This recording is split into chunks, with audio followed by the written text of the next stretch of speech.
kepada PSI karena kalian sudah menghina kami. Ya, ngerti ada kader mungkin menghina kami. Raplong. Ya.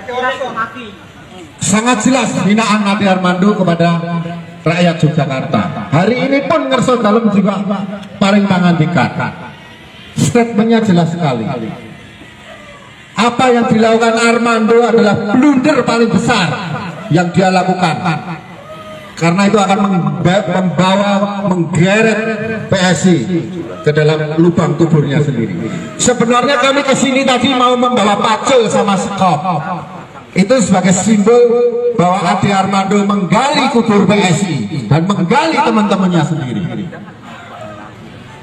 Ya, jadi tolong apa yang kami sampaikan kalian catat. Kalau tidak ada reaksi politik yang jelas dari PSI, kita hancurkan PSI. Yang pasti PSI DPP PSI Yogyakarta harus mengeluarkan surat rekomendasi ini ke DPP. Dan kami itu share ke media semuanya. Dan itu di-share supaya seluruhnya surat itu tanda tangan ketua dan sekretaris KOP resmi PSI. Sudah 3 hari di sini apa? Surat di sini apa? Ya itu tuntutannya tadi. Tuntutan itu ya. Tuntutannya. Berapa hari? Dan PSI DPD jangan tahu sama ketua umum. Kami ingin menegaskan lagi bahwa kami mendeadline PSI sampai hari Rabu untuk melakukan pensikapan yang jelas kepada penghinaan yang dilakukan Ade Armando.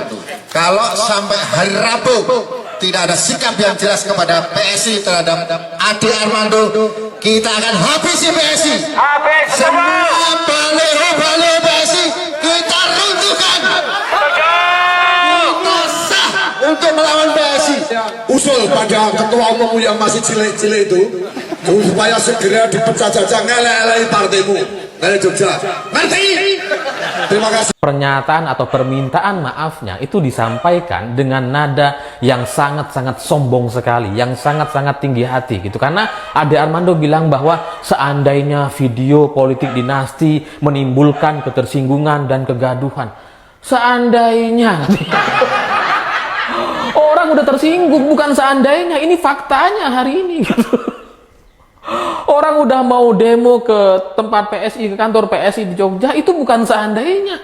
Itu fakta bahwa banyak orang tersinggung dengan pernyataan Ade Armando.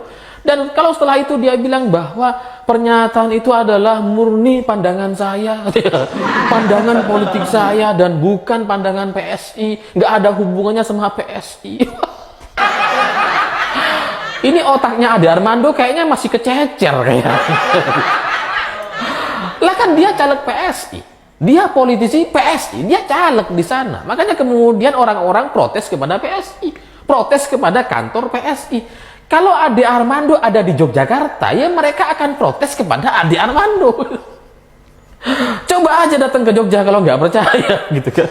Dan yang membuat saya sangat-sangat kecewa atau sangat-sangat tersinggung dengan pernyataan Ade Armando, permintaan maaf Ade Armando ini, dia bilang bahwa karena ada arahan dari DPP PSI, maka saya mengajukan permintaan maaf. Jadi permintaan maafnya itu karena ada arahan dari DPP PSI, bukan karena kesadaran dia bahwa apa yang dia sampaikan itu adalah kesalahan. Dia nggak nyadar atau nggak mau mengakui kesalahannya. Makanya kemudian dia bikin rangkai kata bahwa itu adalah pandangan politik saya, pandangan politik saya pribadi. Katanya gitu ya, tapi karena DPP meminta bahwa dia untuk minta maaf, makanya dia kemudian minta maaf. Ini kan licik sekali. Orang-orang kayak gini sangat-sangat licik gitu. Karena dia nggak mau mengakui kesalahannya. Kalau dia nggak mau mengakui kesalahannya, ya buat apa kita mau berbicara lagi sama orang-orang kayak gini? Untuk apa kita hormati orang-orang kayak Ade Armando ini gitu. Koalisi Prabowo semakin rungkat. Ade Armando lagi-lagi melakukan sebuah blunder yang saya kira dapat merusak elektabilitas Prabowo dan juga partai PSI tentunya, karena Ade Armando ini adalah salah satu kader dari PSI, dan dengan kecerobohan Ade Armando seperti ini yang membuat murka masyarakat Jogja, sehingga masyarakat Jogja berbondong-bondong menggeruduk kantor PSI. Saya kira ini adalah malapetaka bagi Kaisang, anak dari Jokowi, ya selaku ketua partai PSI harus menerima risikonya. Saya kira semakin kesini partai PSI semakin amburadul di bawah kepemimpinan Kaisang Pangarep, dan juga bergabungnya Ade Armando menambah keburukan untuk PSI, kubu yang pernah membuat dia babak belur pada pemilihan tahun lalu. Sekarang Ade Armando menjadi bagian daripada budak cendana atau kader cendana yang pernah mengeroyok pada saat itu. Semoga saja masyarakat Jogja tidak mengambil tindakan seperti di tahun 2019 pada saat Ade Armando dibuat babak belur. Jangan sampai itu terjadi kembali.